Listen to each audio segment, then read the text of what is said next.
ಅನೇಕ ವರ್ಷಗಳಿಂದ ಈ ದೇಶದ ರಾಷ್ಟ್ರಭಕ್ತ ಸಂಘಟನೆಗಳು ಪಾಕಿಸ್ತಾನ ಸರ್ಕಾರ ಉಗ್ರವಾದಿಗಳನ್ನು ಭಯೋತ್ಪಾದಕರನ್ನು ಬೆಳೆಸ್ತಾ ಇದ್ದಾರೆ ಅನ್ನೋದನ್ನು ನಾವು ಹೇಳ್ತಾ ಇದ್ವಿ. ಆದರೆ ಇಷ್ಟು ದಿನ ಇಡೀ ಪ್ರಪಂಚ ಅದನ್ನು ನಂಬ್ತಿರಲಿಲ್ಲ. ನಿನ್ನೆ ತುಂಬ ಸ್ಪಷ್ಟವಾಗಿ ಪಾಕಿಸ್ತಾನದ ಅಧಿಕಾರಿಗಳೇ ಹೇಳ್ತಾ ಇದ್ದಾರೆ, ಸುಮಾರು 30 ವರ್ಷಗಳಿಂದ ನಾವು ಉಗ್ರವಾದಿಗಳನ್ನು ಬೆಳೆಸಿ ದೊಡ್ಡ ತಪ್ಪು ಮಾಡಿದ್ವಿ. ಆ ಉಗ್ರವಾದವನ್ನು ಭಯೋತ್ಪಾದಕರನ್ನ ಅವ್ರು ಬೆಳೆಸಿದ್ದಕ್ಕೋಸ್ಕರ ಇವತ್ತು ಪಾಕಿಸ್ತಾನಕ್ಕೆ ಇವತ್ತು ಮುಳ್ಳಾಗಿದೆ. ಸ್ವಾತಂತ್ರ್ಯ ಪೂರ್ವದಿಂದನೂ ಕೂಡ ಭಾರತ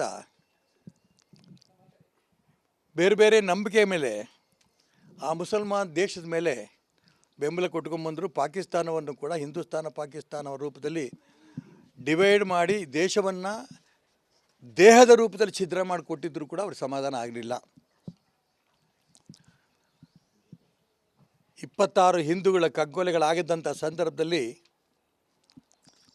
ಯಾವ ರೀತಿ ಹಿಂದೂಗಳನ್ನು ಕಗ್ಗೊಲೆ ಮಾಡಿದ್ರು ಗುರುತಿಸಿ ಅನ್ನೋದನ್ನು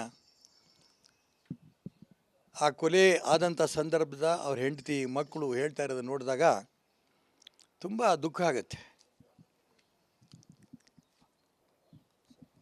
ಅವ್ರದ್ದು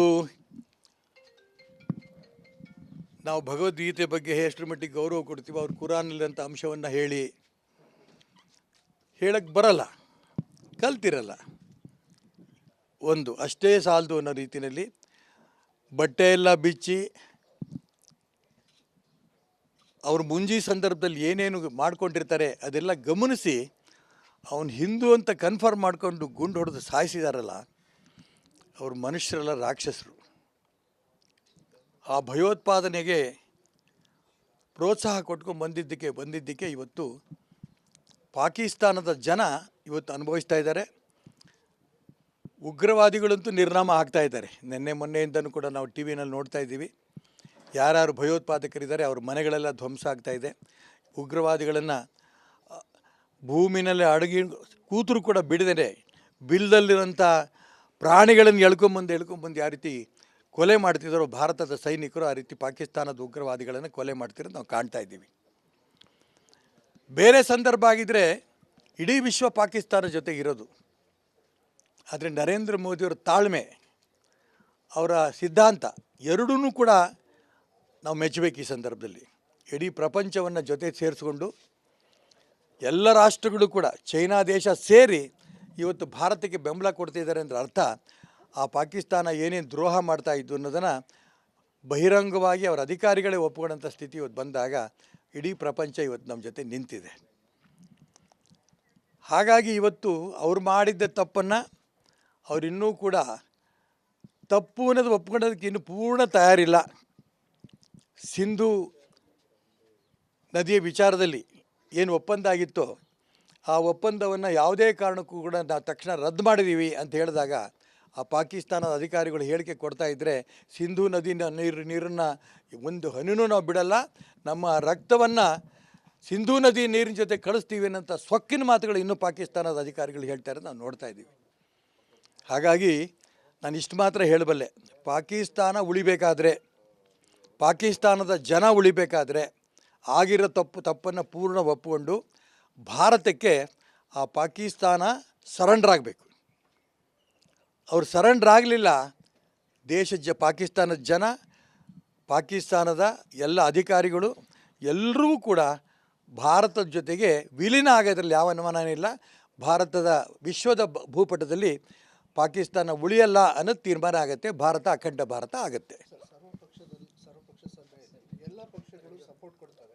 ಆದರೆ ಸ್ಥಳೀಯವಾಗಿ ಭದ್ರತಾ ವೈಫಲ್ಯ ಇದೆ, ಮೋದಿಯವರು ರಾಜೀನಾಮೆ ಕೊಡಬೇಕು, ಅಮಿತ್ ಶಾ ರಾಜೀನಾಮೆ ಕೊಡಬೇಕು ಅನ್ನುವಂಥ ಆಗ್ರಹವನ್ನು ಮಾಡ್ತಾರೆ. ನಾನು ಅದಕ್ಕೋಸ್ಕರ ಮೊದಲನೇ ಬಾರಿ ಕಾಂಗ್ರೆಸ್ ನಾಯಕರನ್ನ ಅಭಿನಂದನೆ ಸಲ್ಲಿಸಿದ್ದೆ ನನ್ನ ಜೀವನದಲ್ಲಿ.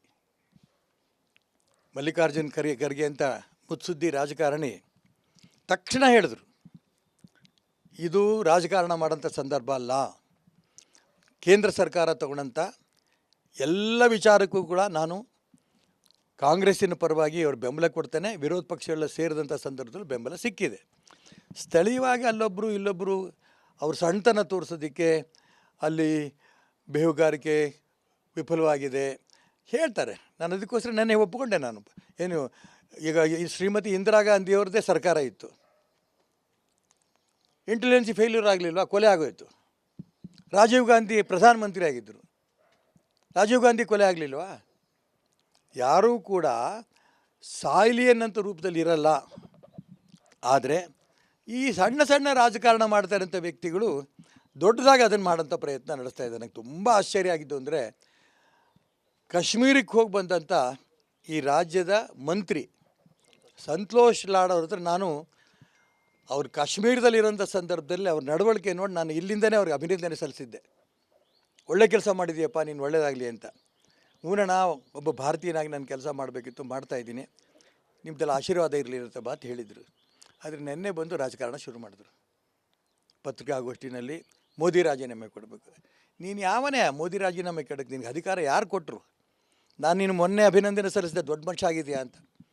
ಇಡೀ ಪ್ರಪಂಚ ಮೆಚ್ಚಿರಂಥ ನರೇಂದ್ರ ಮೋದಿ ರಾಜೀನಾಮೆ ಕೊಡು ಅಂತಂದರೆ ಇದು ಅರ್ಥ ಇಲ್ದಿದ್ದು. ಮಾನ್ಯ ಸಂತೋಷ್ ಲಾಡ್ ಅವರು ಮುಂಚೆ ತುಂಬ ಗೌರವಸ್ಥರಾಗಿ ನಡ್ಕೋತಾ ಇದ್ದರು. ತಕ್ಷಣ ಕ್ಷಮೆ ಕೇಳಿಬಿಟ್ಟು, ದೇಶದ ಪ್ರಪಂಚದ ಮೋದಿಯವ್ರ ಕ್ಷಮೆ ಕೇಳಿಬಿಟ್ಟು, ಮುಂಚೆ ಯಾವ ರೀತಿ ರಾಜಕಾರಣಿ ಕೆಲಸ ಮಾಡ್ತಿದ್ರೋ ಅದೇ ರೀತಿ ಒಬ್ಬ ಒಳ್ಳೆ ರಾಜಕಾರಣಿ ಕೆಲಸ ಮಾಡಲಿ ಅಂಥೇಳಿ ನಾನು ಅವ್ರಿಗೂ ಹೇಳ್ತೇನೆ. ಮತ್ತು ಅಲ್ಲೊಬ್ಬರು ಇಲ್ಲೊಬ್ರು ಹೇಳ್ತಾ ಇದ್ದಾರಲ್ಲ, ಇಂಟೆಲಿಜೆನ್ಸಿ ಫೇಲ್ಯೂರ್, ದಯವಿಟ್ಟು ಹೇಳಬೇಡಿ. ಇಡೀ ದೇಶ ಒಟ್ಟಾಗಿದೆ ಇವತ್ತು, ಇಡೀ ಹಿಂದೂ ಸಮಾಜ ಒಂದಾಗಿದ್ದು, ಇಷ್ಟು ಒಂದಾಗಿದ್ದು ನಾನು ನೋಡೇ ಇಲ್ಲ. ಇಂಥ ಸಂದರ್ಭದಲ್ಲಿ ನೀವು ಸಣ್ಣತನ ತೋರಿಸಿ ಇಂಟೆಲಿಜೆನ್ಸಿ ಫೇಲ್ಯೂರ್ ನಾವು ಒಪ್ಕೊಂಬಿಟ್ಟಿವಿ. ಅದಕ್ಕೇ ನಿಮ್ಮ ಹತ್ರ ಚರ್ಚೆ ಮಾಡೋಕ್ಕೆ ಕೂತ್ಕೊಂಡಾಗ ನಮಗೆ ಪುರ್ಸೊತ್ತಿಲ್ಲ. ಈ ದೇಶದ ಪ್ರಧಾನಮಂತ್ರಿ ಇಡೀ ಪ್ರಪಂಚ ಮೆಚ್ಚಿರಬೇಕಾದ್ರೆ ನಾವು ಏನು ಹೇಳ್ತೀವಿ ಏನು ಬಿಡ್ತೀವಿ ಅನ್ನೋದಕ್ಕಿಂತನೂ ನಿನ್ನ ಮಾತನ್ನು ಇಡೀ ರಾಜ್ಯ ದೇಶ ಗಮನಿಸ್ತಾ ಇರುತ್ತೆ. ಅದಕ್ಕೋಸ್ಕರ ನಾನು ಹೇಳೋಕ್ಕೆ ಇಷ್ಟಪಡ್ತಿರೋದು, ಇಂಟೆಲಿಜೆನ್ಸಿ ಫೇಲ್ಯೂರ್ ಆಗಿದ್ದರೆ ತಿದ್ಕೋತಾರೆ, ಅದಕ್ಕೆ ಪಾಠ ಕಲ್ತಂಗೆ ಅಂತ ಹೇಳಿಬಿಟ್ಟಿದ್ದಾರೆ, ಕೇಂದ್ರದ ನಾಯಕರೇ ಹೇಳಿಬಿಟ್ಟಿದ್ದಾರೆ, ನಾನೆಲ್ಲ ಹೇಳಿರೋದು. ಅದಕ್ಕೋಸ್ಕರ ಹೇಳ್ತಾ ಇದ್ದೀನಿ, ಇಡೀ ಪ್ರಪಂಚ ಇವತ್ತು ಭಾರತ ಕಡೆ ನೋಡ್ತಾ ಇರೋಂಥ ಸಂದರ್ಭದಲ್ಲಿ ಹಿಂದೂಸ್ತಾನದ ಪ್ರತಿಯೊಬ್ಬ ಹಿಂದೂ ಕೂಡ ಒಂದಾಗಿದ್ದಾನೆ. ಮತ್ತು ಹಿಂದುತ್ವ ಅಷ್ಟೇ ಅಲ್ಲ, ನರೇಂದ್ರ ಮೋದಿಯವ್ರನ್ನ ಈಗಾಗಲೇ ಸಿದ್ಧಾಂತದ ರಾಜಕಾರಣಿ ಅನ್ನೋದನ್ನು ಇಡೀ ಪ್ರಪಂಚ ಸಂತೋಷ ಪಡ್ತಾ ಇದೆ. ಮತ್ತು ಈ ದೇಶದ 140 ಕೋಟಿ ಜನರು ಕೂಡ ನಾವು ನರೇಂದ್ರ ಮೋದಿ ಜೊತೆ ಇದ್ದೀವಿ ಅಂತ ಹೇಳ್ತಾ ಇರೋದು ನಮ್ಮೆಲ್ಲರೂ ಕೂಡ ತುಂಬ ಹೆಮ್ಮೆ. ಈಗ ನಾನು ಇಷ್ಟು ಮಾತ್ರ ಹೇಳಬಲ್ಲೆ, ಮರ್ಯಾದೆಯಿಂದ ಇದ್ದರೆ ಪಾಕಿಸ್ತಾನದ ಅಧಿಕಾರಿಗಳು ಸರೆಂಡರ್ ಆಗಿ ಇದ್ದರೆ ಅವ್ರು ಜೀವಂತವಾಗಿ ಬದುಕ್ತಾರೆ, ಇಲ್ಲಾಂದರೆ ಜೀವಂತ ಶವವಾಗಿ ಸಾಯ್ತಾರೆ. ಇಷ್ಟು ಮಾತ್ರ ನಾನು ಹೇಳಬಲ್ಲೆ. ಯುದ್ಧ ಆಗೋದ್ರಲ್ಲಿ ನನಗೇನೋ ಡೌಟ್ ಈಗ ಬರುತ್ತೆ ಅಂತ ಅನ್ನಿಸ್ತಾ ಇಲ್ಲ. ಅವ್ರು ಆಡ್ತಿರೋಂಥ ಆಟಗಳಿಗೆ ನಮ್ಮ ಸೈನಿಕ ಶಕ್ತಿ, ನೌಕಾ ಶಕ್ತಿ ಇರ್ಬೋದು, ವೈಮಾನಿಕ ಶಕ್ತಿ ಇರ್ಬೋದು, ಭೂ ಸೇನೆ ಇರ್ಬೋದು, ಪಾಕಿಸ್ತಾನಕ್ಕೆ ಹೋಲಿಸಿದ್ರೆ ಅತಿ ಹೆಚ್ಚು ನಮ್ಮ ಹತ್ರ ಇದೆ.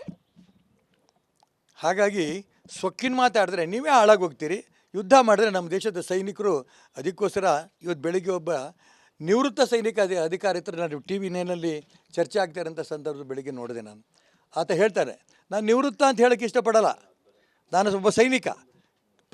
ನಮ್ಮ ದೇಶದ ವ್ಯಕ್ತಿಗಳು, ಕೇಂದ್ರದ ನಾಯಕರು ನನಗೆ ಕರೆದು ಇವತ್ತಿಗೂ ಯುದ್ಧಕ್ಕೂ ಹೋಗಿ ತಯಾರಿದ್ದೀನಿ ಅಂತ ಒಬ್ಬ ಸೈನಿಕ, ನಿವೃತ್ತ ಸೈನಿಕ ಅಂತ ಹೇಳ್ಕೊಳ್ಳೋಂಥ ವ್ಯಕ್ತಿ ಹೇಳ್ಬೇಕಾದ್ರೆ, ಇಡೀ ದೇಶದ ಯುವಕರು ಯಾವುದೇ ಸಂದರ್ಭದಲ್ಲಿ ಈ ದೇಶದ ರಕ್ಷಣೆಗೆ ತಯಾರನ್ನೋದನ್ನು ಆ ಸೈನಿಕನ ಮಾತನ್ನು ಕಲ್ತಿದ್ದೇವೆ.